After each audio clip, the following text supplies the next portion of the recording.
اس کے بعد اللہ تبارک و تعالی نے بیت اللہ شریف کی تعمیر کا واقعہ بیان فرمایا ہے اور بڑے پر اثر انداز میں یہ ذکر فرمایا ہے کہ حضرت ابراہیم علیہ السلام نے اس کو کس طرح تعمیر کیا اور اس وقت کون سی دعائیں ان کی زبان پر تھیں۔ چنانچہ تو پہلے تو فرمایا وَإِذْ يَرْفَعُ إِبْرَاهِيمُ الْقَوَاعِدَ مِنَ الْبَيْتِ، یعنی اس وقت کو یاد کرو جب ابراہیم علیہ السلام بیت اللہ کی بنیادیں اٹھا رہے تھے، وہ اسماعیل اور اسماعیل بھی ان کے ساتھ تھے۔ یہ جملہ اللہ تبارک و تعالی نے ارشاد فرمایا اور اس میں دو باتیں ہمارے لیے بڑی اہم ہیں۔ ایک تو یہ کہ اللہ تبارک و تعالی نے یہ فرمایا کہ ابراہیم اور اسماعیل علیہ السلام کعبے کی بنیادیں اٹھا رہے تھے، یہ نہیں فرمایا کہ کعبے کی تعمیر کر رہے تھے۔ اس میں اشارہ اس بات کی طرف ہے کہ حضرت ابراہیم علیہ السلام کعبہ شریف کے پہلے بنانے والے نہیں ہیں، پہلے تعمیر کرنے والے نہیں ہیں۔ ایسا نہیں ہے کہ آپ سے پہلے یہاں پر کوئی بیت اللہ موجود نہ ہو، بلکہ آپ سے پہلے بھی بیت اللہ موجود تھا، اس کی بنیادیں قائم تھیں، لیکن ان بنیادوں کو چونکہ اس کے اوپر مختلف حوادث گزر چکے تھے، ان بنیادوں کے اوپر جو تعمیر تھی وہ تعمیر منہدم ہو چکی تھی، اس لیے اللہ تبارک و تعالی نے حضرت ابراہیم علیہ السلام کو یہ حکم دیا کہ وہ ان بنیادوں کے اوپر اثر نو تعمیر فرمائے۔ تو بنیادیں موجود تھیں، ان بنیادوں کو آپ اٹھا رہے تھے۔ تو اسی کی طرف ایک اور آیت سورہ حج کے اندر اللہ تبارک و تعالی نے ارشاد فرمایا وَإِذْ بَوَّأْنَا لِإِبْرَاهِيمَ مَكَانَ الْبَيْتِ، یعنی اس وقت کو یاد کرو جب ہم نے ابراہیم علیہ السلام کے لیے بیت اللہ کی جگہ متعین کر کے ان کو بتا دی تھی اور وہاں پر ان کو ٹھہرایا تھا۔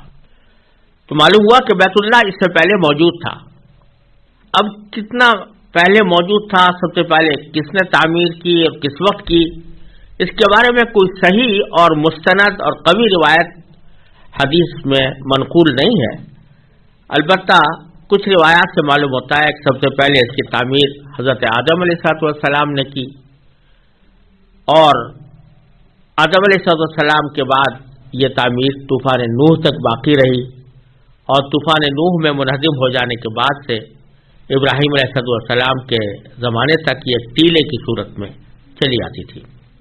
حضرت ابراہیم علیہ السلام نے اثر نو تعمیر فرمائی۔ اس کے بعد اس تعمیر میں کچھ ٹوٹ پھوٹ تو ہوتی رہی ہے اور ہمیشہ ہوتی رہی ہے، لیکن مکمل طور سے یہ عمارت منہدم نہیں ہوئی۔ حضرت صلی اللہ علیہ وسلم کی بعثت سے قبل مکہ مکرمہ کے قریشیوں نے اس کو منہدم کر کے اثر نو تعمیر کیا، جس کی تعمیر میں خود نبی کریم سرور دو عالم صلی اللہ علیہ وسلم نے بھی شرکت فرمائی۔ بہرحال یہ جو فرمایا گیا کہ جب ابراہیم بنیادیں اٹھا رہے تھے اس وقت کا تصور کرو، اس وقت کو یاد کرو، یعنی وہ بڑا عجیب منظر تھا، بڑا سبق آموز منظر تھا جب حضرت ابراہیم علیہ السلام اور اسماعیل علیہ السلام بیت اللہ کی تعمیر کر رہے تھے۔ دوسرا نقطہ اس جملے میں یہ ہے کہ اگرچہ بیت اللہ کی تعمیر میں حضرت ابراہیم اور حضرت اسماعیل علیہ السلام دونوں یکساں طور پر شریک تھے، لیکن اللہ تبارک و تعالی نے یہاں بنیادیں اٹھانے کی نسبت حضرت ابراہیم علیہ السلام کی طرف کی، اور پھر بعد میں وہ اسماعیل کہہ کر ان کا بعد میں ذکر فرمایا۔ یہ در حقیقت ادب سکھایا گیا کہ اگر کوئی کارنامہ باپ اور بیٹے مل کر انجام دے رہے ہوں یا بڑے اور چھوٹے مل کر انجام دے رہے ہوں تو اس کارنامے کو اصل میں بڑے کی طرف منسوب کرنا چاہیے، اور اس کے ساتھ جو چھوٹا ہے اس کا ذکر بطور ضمیمے کے کر دینا چاہیے، اور چھوٹے کو بھی یہ چاہیے کہ جب اس کارنامے کو وہ بیان کرے تو اپنے بڑے کی طرف اس کو منسوب کرے، اور اپنے آپ کا اگر ذکر کرنا ہے تو یہ کہہ کر کرے کہ میں بھی ان کے ساتھ تھا۔ چنانچہ حضرت فاروق اعظم رضی اللہ تعالیٰ عنہ کے بارے میں حدیث میں آتا ہے کہ انہوں نے ایک مرتبہ واقعہ بیان فرمایا کہ ایک مرتبہ نبی کریم سرور دو عالم صلی اللہ علیہ وسلم اور صدیق اکبر رضی اللہ تعالیٰ عنہما آپس میں مشورہ کر رہے تھے اور میں بھی ان کے ساتھ تھا۔ اس یہ الفاظ انہوں نے استعمال فرمایا، یعنی فرمایا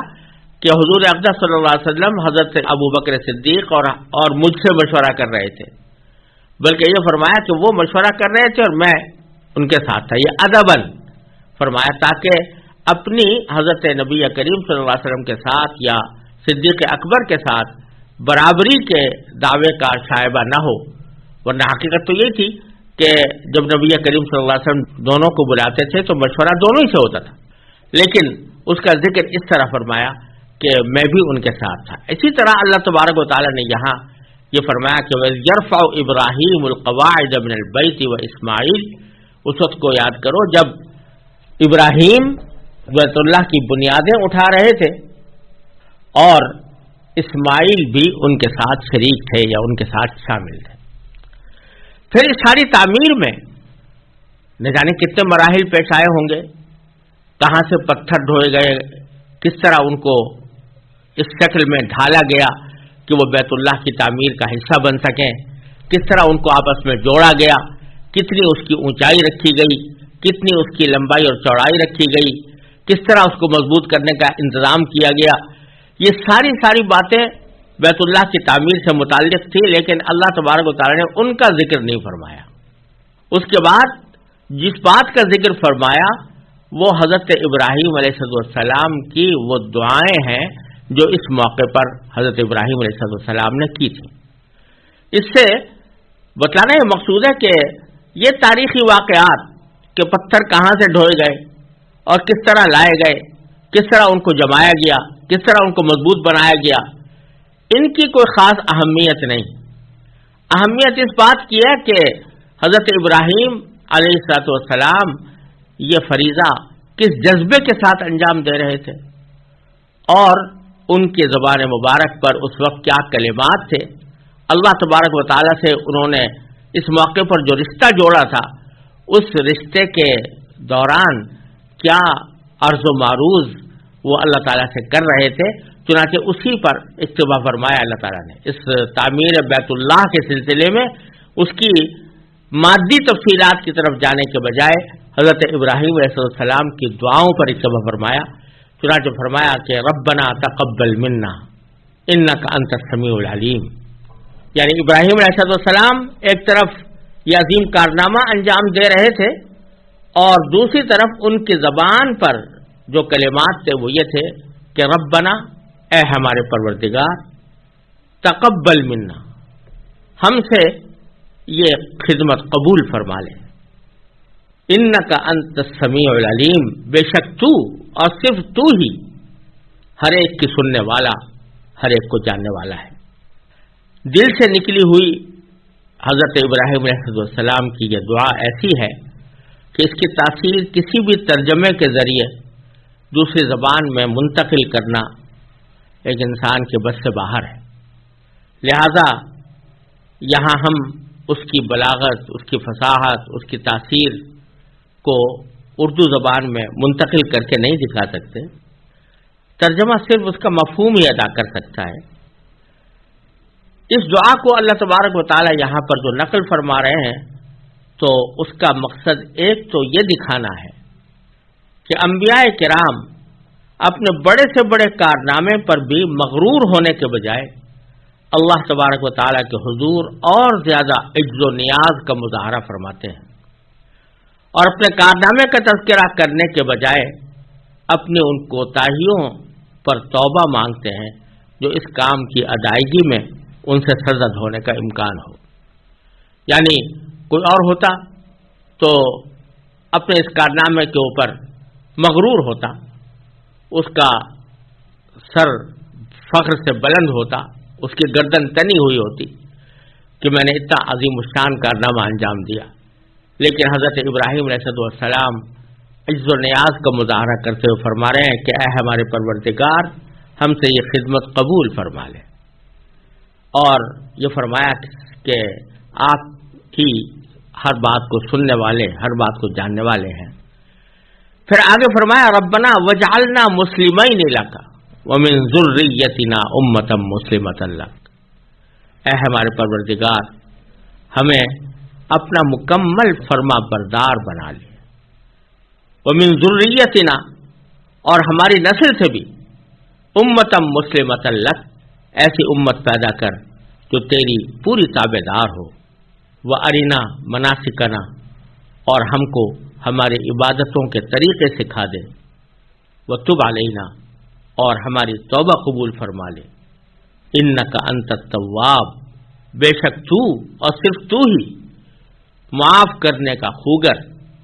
الرحیم، اور بڑی رحمت کا مالک ہے۔ تو یہاں اللہ تبارک و تعالی سے جو عرض کی جا رہی ہے وہ یہ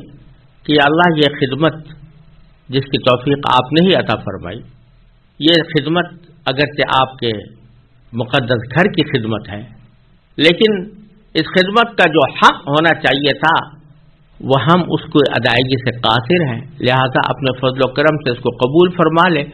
اور اس کی ادائیگی میں اگر ہم سے کوئی کوتاہی ہوئی ہے تو اس کو معاف بھی فرما دے۔ اور یہ فرمایا کہ اس کا انعام کیا چاہیے؟ انعام یہ چاہیے کہ ربنا وجعلنا مسلمین لک، اے ہمارے پروردگار ہم دونوں کو اپنا مکمل فرما بردار بنا لے، اور ہماری ذریت سے بھی ایسی امت پیدا فرما جو تیری پوری تابع دار ہو۔ اور پھر بھی فرما دیا کہ وَأَرِنَا مَنَاسِكَنَا، یعنی ہم نے بیت اللہ تعمیر تو کر دیا، لیکن اس تعمیر کی آبادی در حقیقت آپ کی عبادت سے ہوگی، تو عبادت ہم کس طرح کریں اس کے طریقے بھی ہمیں سکھا دے، اور وَتُبْ عَلَيْنَا، ہماری توبہ بھی قبول فرما لے، إِنَّكَ أَنْتَ التَّوَّابُ الرَّحِيمُ۔ اور پھر اس کے ساتھ ہی حضرت ابراہیم علیہ السلام نے یہ دعا بھی مانگی، اور بڑی دور اندیشی کے ساتھ مانگی کہ اگرچہ بیت اللہ تعمیر کیا جا رہا ہے اور یہاں پر لوگ آ کر اللہ تبارک و تعالیٰ کی عبادت میں مصروف ہوں گے، لیکن کہیں ایسا نہ ہو کہ مرور زمانہ سے، یعنی زمانہ دراز کے گزر جانے سے ان لوگوں کے اندر پھر گمراہیاں پیدا ہو جائیں، پھر یہ اللہ تعالیٰ کے راستے سے ہٹ جائے۔ لہذا یہاں دعا یہ فرمائی کہ اے پروردگار، ان لوگوں میں جو یہاں اس بیت اللہ کے ارد گرد آباد ہوں، ان کے اندر اپنی طرف سے ایک پیغمبر بھی بھیجیے گا، اور اس سے مراد نبی کریم سرور دو عالم صلی اللہ علیہ وسلم ہے۔ وہ پیغمبر کیسا ہو، اس کے فرائض منصبی کیا ہوں، اور وہ کیا خدمات انجام دے، اس کی تفصیل اگلی آیت میں ہے۔